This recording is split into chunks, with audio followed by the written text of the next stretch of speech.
Welcome to Mount Leon Baptist Church Sunday School. Welcome to those who are out there in social media. Good to have you this morning. Hope everybody's doing well. Never forget, God is in control. Amen. Amen. And He will always be in control forever. That never changes. He's the same yesterday, today, and forever.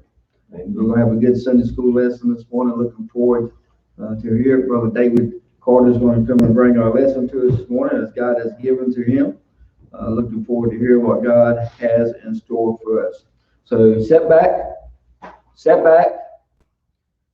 They are telling me to be loud. That's the first time they've ever told me to be loud. Sit back, listen to what God has to say to us this morning. Amen. Because God has something to say to each and every one of us. So, Brother David, if you are ready, come on, brother.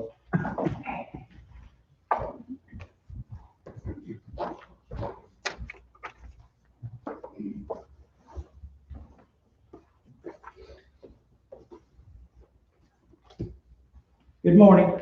Morning. I cherish your prayers because this was not a haphazard put together, but it has taken an awful lot of time. I would ask that you be constantly in prayer as we stand before you this morning. I think it would be in order if we do just a moment of brief review regarding Solomon being the smartest, wisest man ever, richest. No one before, during, or since has ever took his place. But in chapters 1 and 3 of Proverbs, Solomon lays out just how wise God is. He calls a select group of folks, that's you and I. Although he wrote it to a different audience, he's still talking to children of God. Amen. And he wanted them to hear and attend to know understanding. Solomon knew information not necessarily means transformation. But he also was led along this line. Facts do not always lead to obedient faith. Chapter 4 in our today's study reflects how he urges God's people to hear and apply God's truth.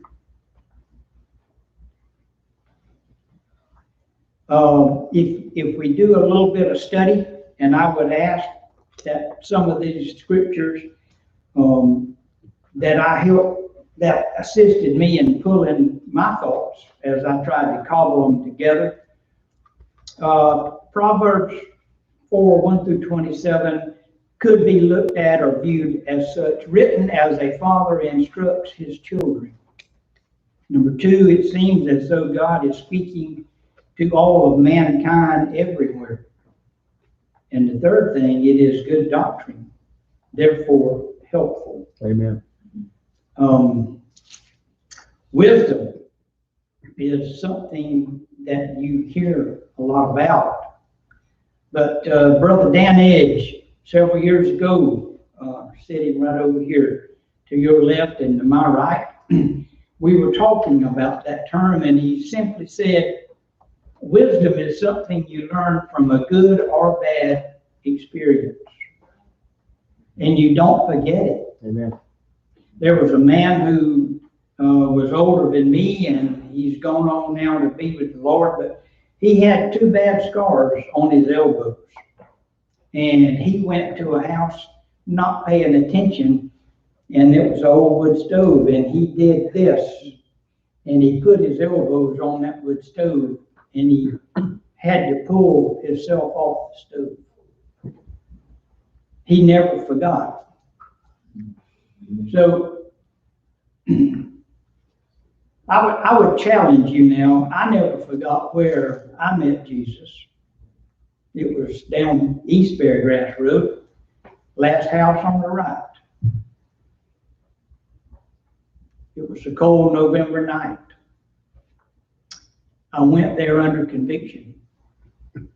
And most of you have heard my story about the man that led me to Jesus. He left here, went to the house, asked me would I go to Uncle Bob's house for prayer. And I did, and that's where I met Jesus. Not at an altar, but at kneeling on the side of a bed.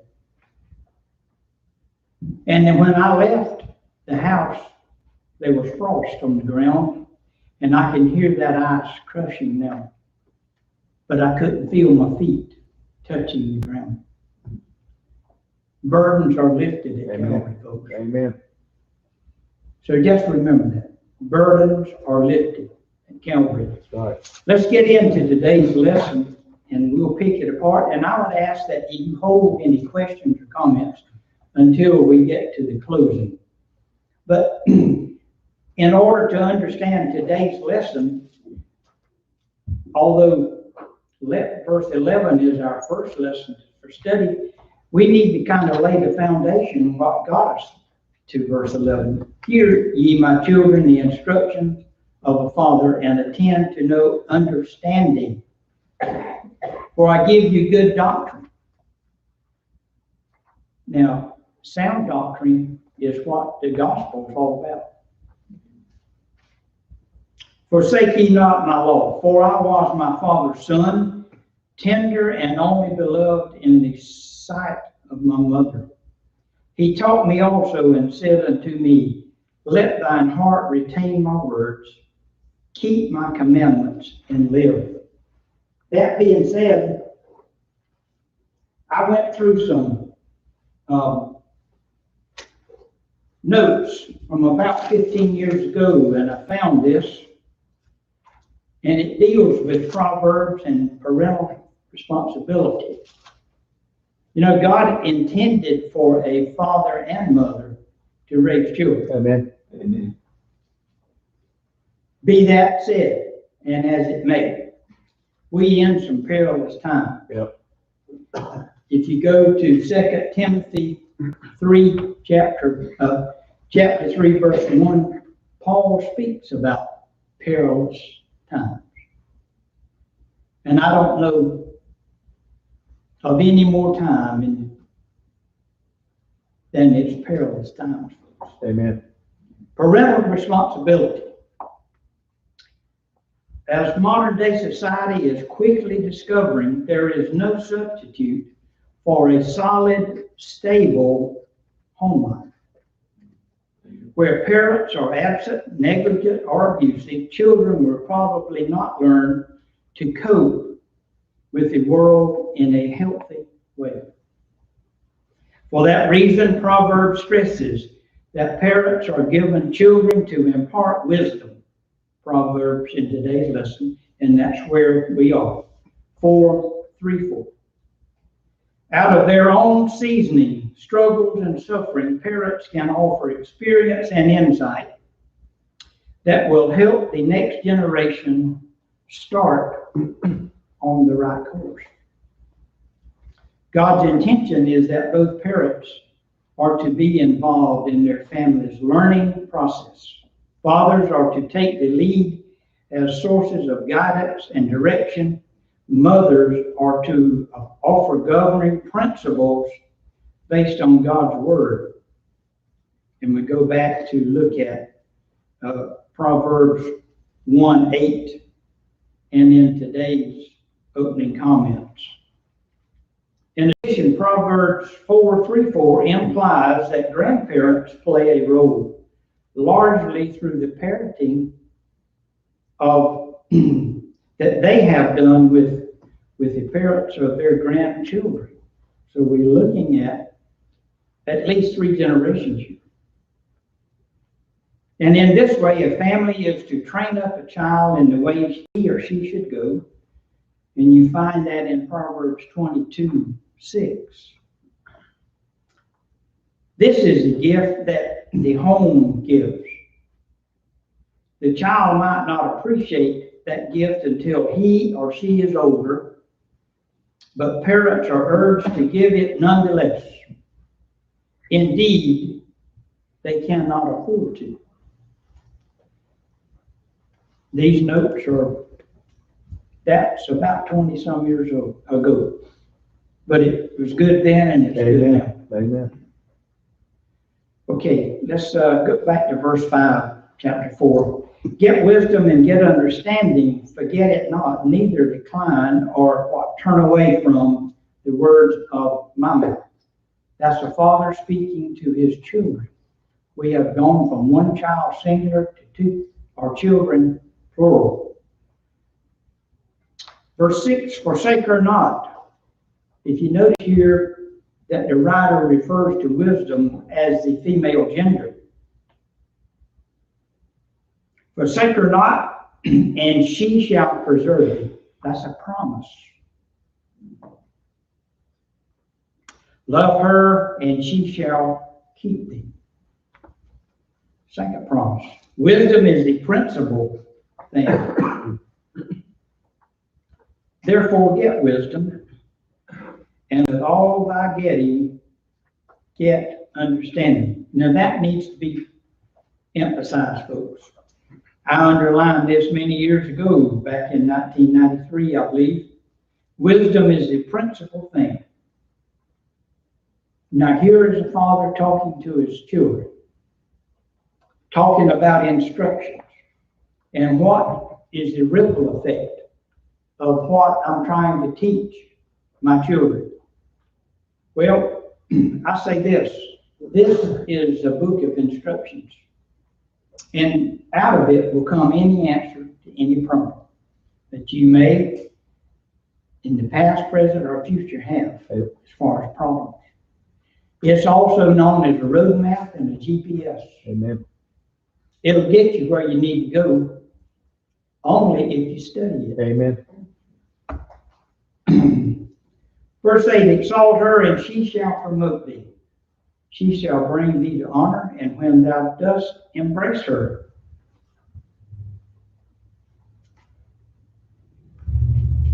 Verse 10, hear, O my son, and receive my sayings, and the years of thy life shall be many. Another, I have taught thee in the ways of wisdom, and I have led thee in the right paths. When thou goest, thy steps shall not be straitened, and when thou runnest, thou shalt not stumble. Now, we are into today's study lesson, but the thing about where we need to look at is he has gone back now in verse 11 and started re-emphasizing what he had covered in the first 10 verses. I have taught thee. Taught is a past tense. You have already heard and received these, and now the duty, and it's incumbent upon you as what? The hearers and the listeners. Mm-hmm. When the pastor takes the pulpit, either tonight, today, or whenever, it's not him, and you've heard him, get me out of the way, and you preach the sermon through me. We have to allow ourselves, although cracked and bruised and battle scars, we're the vessel. Yep. The clay is tender, it's fragile. Life has tossed us, and we're in a very turbulent sea right now. Mm-hmm. We have doubts, fears, concerns, uncertainty faces us about tomorrow. But I don't know about tomorrow, but I know who holds it. So I really don't worry about tomorrow. I used to. But thank goodness some of this wisdom that I've heard about and now I'm speaking to you about has finally began to take hold. Amen. In my older years as the shadow is starting to lengthen, the sun is setting on my life. But so is it with you, regardless of your age. That's right. Or how young you are. You still have a shadow. And that shadow will follow you throughout the days of your life. Verse 12, when thou goest, thy steps shall not be straitened, and when thou runnest, thou shalt not stumble. Everything we do, we need to have some type of plan. We need to ponder on it. And when we make decisions, as Risa does this morning, when you have expressed confidence in people and decisions, daily or tough, that impact the lives of other people, when you express confidence and trust in those, okay, we'll use the term leadership or positions of authority or sway, whatever you want to refer to it as, you don't really worry about that decision because, one, you know it's been prayed over and it will fit between the covers of this group. So that was a nugget that just dropped right through the ceiling. And that wasn't intended. But I think it applies not only to today, but our future lives. Amen. Is there are people that you can think of at a moment's notice that you would depend on to call in time of need. And if you don't, you should have. And we call that just very simply friends. Yep. A recent conversation, we talked about that yesterday. About who could you call at 2:30 in the morning and get a response. I can name 5. And that's 4 to the good. 1 is sufficient. But verse 13 says, take fast hold of instruction. Fast, and in this sense, it says what he's telling his children, take hold of what Papa's telling you. And hold on to it. Mm-hmm. Because it's going back now to what we just talked. It's sound doctrine. It has stood the test of time. It was good then, it's good now, and it's going to be good enough for another generation down the road. Yep. Wisdom, if you stop and think about it, goes back to verse, I believe, chapter 1 or verse 7. It starts about fear of the Lord. And sometimes an unchurched person, when you use the term fear, they think scared, but in fact it's reliance, service, humility, obedience, and all of those other terms where you and I, in our daily walk with Jesus, we rely totally upon his leaders and guidance. Would you call that trust? Going back to my earlier comments about someone that you trust and depend on. We need that. That is a part of nurturing.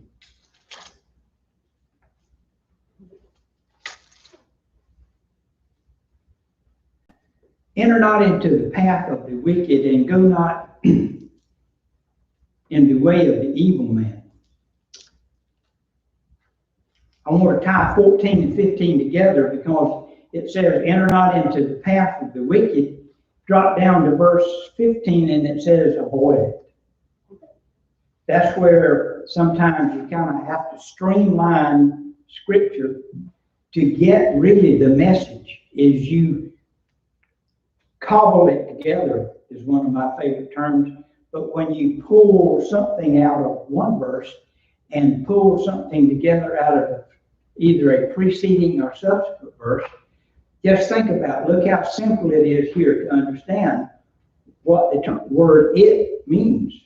Enter not into the path of the wicked, avoid it, pass not by it, turn from it, pass away. So that's pretty sound, and he's reaffirming some apparent previous discussion about the right and wrong, the good and evil, the contrast that you're going to be faced as children down the road. Just listen to me. It's going to happen. Verse 16, and For they slept not, except they have done mischief, and their sleep is taken away unless they cause some fall.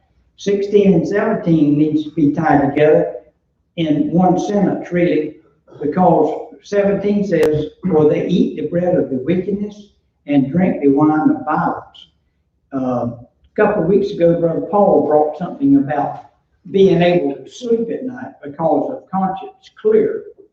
Here, we're talking about someone who has a desire to do evil to others. I mean, that they eat and sleep and they salivate when they think about being able to lay something in the path of a righteous person. Right. So stop and think about what Solomon is telling us today is we need to ponder our paths and plan. This shouldn't be something that is a spur of the moment decision. Everything you do, there's a purpose behind it. Unfortunately, when we make decisions about church and church growth, we go to our pocketbook as opposed to our heart. But here it talks about the mischief, the evil. They don't worry about sleeping. They lay in their bed conjuring up ideas and thoughts and ways and manners that they can get and the upper hand on we'll say, fellow human being. Verse 18, but the path of the just is as the shining light, and shineth more and more until the perfect day. The way of the wicked is as darkness. They know not at what they stumble. When you go off haphazard, unprepared, and you go from here to Atlanta for a one-day conference, and a snowstorm strikes, and you only have provisions or plans for one-day trip or overnight, and now all these other people have been bottlenecked around you. They have the same issues, and now you're going to have to sleep in your car tonight because you only had reservations for one. So these are the things that God himself will intervene, I believe, when he can see around curves and over hills that we can't see. We look at them as mountains. Yeah. Right. That brings to mind, lady was down in a valley top looking at the crest of a mountain and the snow top and talking about God can move mountains. Well, here is a good example of being spiritually blind. She prayed, Lord, I know that there's things that you teach that I can't understand. But if you would, Lord, move that mountain that I'm looking at through my window. When she opened her eyes, the mountain was still there. Stop and think about this. How spiritual blindness causes us to stumble even when we have the armor of faith on. Mm-hmm. Come on. The best that we do is not good enough. And in moments and times of uncertainty, doubts and fears and trouble, we have an opportunity. Where are we on time? 30 minutes. 30 minutes, okay. You can see that I had all kind of notes. But the bottom line is when you start picking apart, and I have to look at it from the human standpoint of this.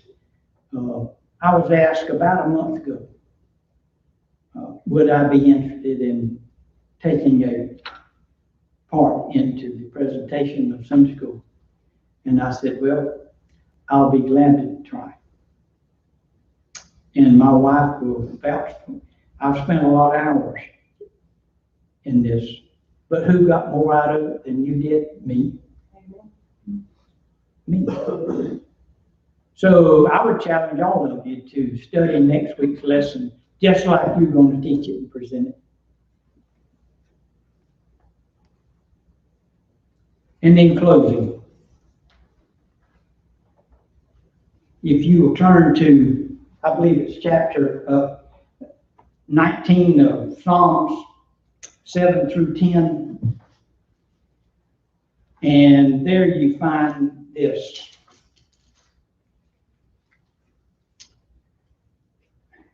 19:7-4, it says simply this: the law of the Lord is perfect, converting the soul, and testimony of the Lord is sure, making wise the simple. Let's go back, and that is a two-part statement there. The law of the Lord is perfect, converting the soul. That is a salvation experience. You've turned from your wicked ways, you've made a 180, and you go in. The testimony of the Lord is sure, making wise the simple. The statutes of the Lord are right, rejoicing the heart. The commandment of the Lord is pure, enlightening the eyes. The fear of the Lord is clean, enduring forever. The judgments of the Lord are true, and righteousness altogether. And closing. Verse 14. And this will kind of sum up what we've covered. It doesn't cover every conceivable opportunity or challenge, but I say this: one of my most frequent prayers is, Lord, allow me to see an opportunity rather than view it as a stumbling block. I don't have time to address it. Because that is where we have an opportunity to let our light shine and let others see Jesus in you. Let the word of my mouth and the meditation of my heart be acceptable in thy sight, O Lord, my strength and my redeemer. Amen. So where does Solomon, if you take that verse and cobble it back into hopefully the theme of the path that to be taken, the path to avoid, and then choices that we make. Any choice should be prayerfully decided. Amen. It should be the cornerstone of decision making. So I'll be closing. I just want to thank you for your attention. I hope that something was done and said that will enable you to, as a challenge this week, to pick up this roadmap and see what God says to you. Thank you again for the opportunity to speak. Amen.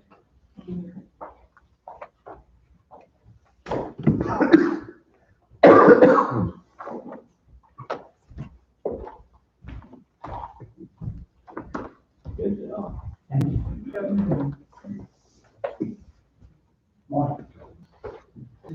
Good job, Brother Dave. Yes. Great job.